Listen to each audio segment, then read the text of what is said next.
সংস্কার ও জুলাই সনদের নামে অবাস্তব অগ্রহণযোগ্য প্রস্তাব দেয়া হলে তা হবে জাতীয় নির্বাচনকে বাধাগ্রস্ত করার চক্রান্ত বলে মন্তব্য করেছেন বিএনপির স্থায়ী কমিটির সদস্য সালাউদ্দিন আহমেদ।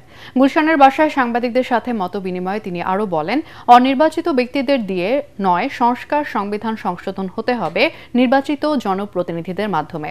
বিএনপি সংস্কারের বিষয়ে সবসময় আন্তরিক দাবি করে তিনি বলেন, ঐকমত্য কমিশনের বৈঠকে অংশগ্রহণ ও মতামত দিয়ে সব ধরনের সহযোগিতা করে যাচ্ছে তার দল। ৬টি সংস্কার কমিশনের ১৯টি মৌলিক সংস্কার প্রস্তাবে বিএনপি ঐকমত্য কমিশনে ১২টিতে একমত হয়েছে এবং ৭টিতে নোট অফ ডিসেন্ট দিয়েছে বলে জানান সালাউদ্দিন আহমেদ। মানিক মিয়া এভিনিউতে মঙ্গলবার জুলাই ঘোষণাপত্র প্রদান অনুষ্ঠানে বিএনপিকে এখনও আমন্ত্রণ জানানো হয়নি বলে জানান তিনি। কোনো অবাস্তব এবং অলীক প্রক্রিয়ার কথা যদি বলা হয়, তাতে করে আমাদের মনে হবে হতে পারে যে তাহলে কি নির্বাচনকে বিলম্বিত করার জন্য কোনো রকমের উদ্দেশ্য আছে কিনা সকল প্রস্তাবের মধ্যে। কারণ নির্বাচিত সরকারের কাছে যদি এই প্রতিশ্রুতি বাস্তবায়নের দায়িত্ব না দেয়া হয়, তাহলে কাকে দেয়া হবে? অনির্বাচিত সরকারের কাছে। অনির্বাচিত সরকার তো বর্তমানে আছে। জুলাই জাতীয় সনদের খসড়া আমাদের কাছে দেয়া হয়েছে, সেটা আগামীকালকে যদি আমাদের কাছে প্রেরণ করে আমরা কালকেই সই করব। সংবিধানের ৪র্থ তফসিলে সেটার বর্ণনা থাকবে এবং সেই জায়গায় যে জুলাই ছাত্র গণ অভ্যুত্থানের পথ ধরে এই যে প্রতিষ্ঠা হলো সরকার, তার সকল কর্মকাণ্ডকে বৈধতা দেওয়ার একটা বর্ণনা থাকতে হয়। এটাই আমাদের ট্রেডিশন, সেই অনুসারে আমরা সেখানে স্বীকৃতি দেব।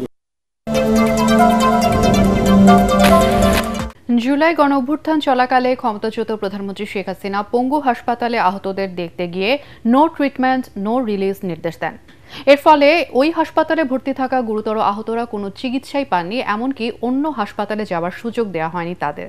আন্তর্জাতিক অপরাধ ট্রাইব্যুনালে শেখ হাসিনা সহ ৩ আসামির বিরুদ্ধে মানবতা বিরোধী অপরাধের মামলার সাক্ষ্য গ্রহণের দ্বিতীয় দিনে জবানবন্দিতে এসব কথা বলেন আন্দোলনে আহত আবদুল্লাহ আল ইমরান।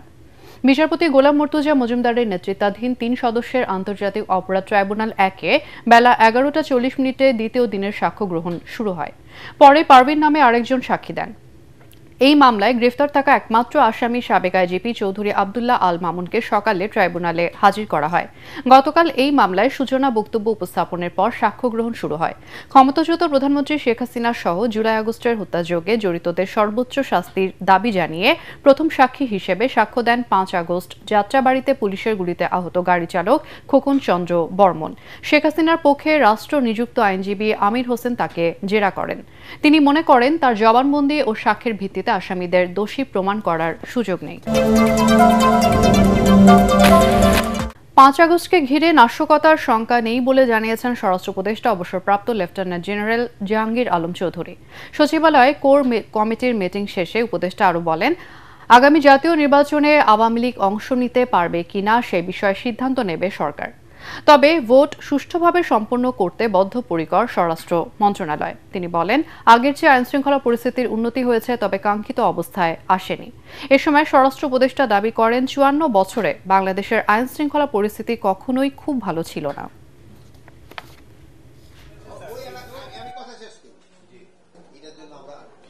কে অংশ নিবে কে অংশ নিবে না এটা আমার স্বরাষ্ট্র মন্ত্রণালয়ের প্রশ্ন না। আমার হলো নির্বাচন যেসব হবে, যেসব আইন শৃঙ্খলা পরিস্থিতি যেন ভালো থাকে, এই জন্য আমরা সব ধরনের প্রস্তুতি নিচ্ছি। এর আগে আমরা বলছি যে আমরা কিন্তু ট্রেনিংও করাচ্ছি। সরকারি ৭ কলেজকে সায়েন্স, আর্টস ও humanities, business, law and justice এই 4টি ভাগে বিভক্ত করে পাঠদান ও গবেষণা কার্যক্রম পরিচালনা করা হবে বলে জানিয়েছেন শিক্ষা মন্ত্রণালয়ের ভারপ্রাপ্ত সচিব মুজিবুর রহমান। সকালে সচিবালয়ের সংবাদ সম্মেলনে তিনি জানান, বদরুন্নেসা ইডেন ও ঢাকা কলেজকে স্কুল অফ সায়েন্স, বাংলা কলেজকে school of arts and humanities, Titumir কলেজকে স্কুল অফ বিজনেস স্টাডিজ এবং কবি নজরুল ও শহীদ সোহরাওয়ার্দী কলেজকে স্কুল অফ ল অ্যান্ড জাস্টিসে পরিণত করা হচ্ছে। একজন উপাচার্য এবং একজন প্রক্টর সহ 7 কলেজে 14 জন ডেপুটি প্রক্টর থাকবেন। বিশ্ববিদ্যালয়ে রূপান্তর হলেও কলেজগুলোতে উচ্চ মাধ্যমিক পর্যায়ে চালু থাকবে। সংবাদ সম্মেলনে জানানো হয়, একাডেমিক কাউন্সিল, সিনেট ও সিন্ডিকেটের মাধ্যমে কেন্দ্রীয় বিশ্ববিদ্যালয়ের সকল কার্যক্রম পরিচালিত হবে। ঢাকায় জাতিসংঘের মানবাধিকার কমিশনের অফিস হলে অন্তর্বর্তী সরকারের প্রধান ডক্টর ইউনূসকে কঠিন জবাবদিহি করতে হবে বলে মন্তব্য করেছেন বেসরকারি বিশ্ববিদ্যালয় ব্র্যাকের শিক্ষার্থীরা। রাজধানীর মেরুল বাড্ডায় প্রধান ক্যাম্পাসের ফটকের সামনে আয়োজিত বিক্ষোভ কর্মসূচিতে লাল কার্ড দেখিয়ে মানবাধিকার কমিশনের কার্যালয় স্থাপনের সরকারি সিদ্ধান্তের প্রতিবাদ করে বিক্ষুব্ধ শিক্ষার্থীরা। এ সময় তারা বলেন, জাতিসংঘের ওই অফিসটি হলে দেশের সার্বভৌমত্ব বিনষ্ট হবে। যুদ্ধের নামে গাজায় যখন হাজার হাজার নিরস্ত্র নারী শিশু নিহত হয়, তখন জাতিসংঘের মানবাধিকার কমিশন মুখে কুলু পেতে বসে থাকে মন্তব্য করে শিক্ষার্থীরা আরও বলেন, যেসব দেশে তাদের অফিস আছে সেই দেশগুলোতে অস্থিরতা লেগে আছে, যা ওইসব দেশের জন্য প্রত্যক্ষ হুমকি। বাংলাদেশের অভ্যন্তরীণ বিষয়ে কোনো ধরনের বিদেশি হস্তক্ষেপ মেনে নেওয়া হবে না বলেও জানান বিক্ষোভরত শিক্ষার্থীরা।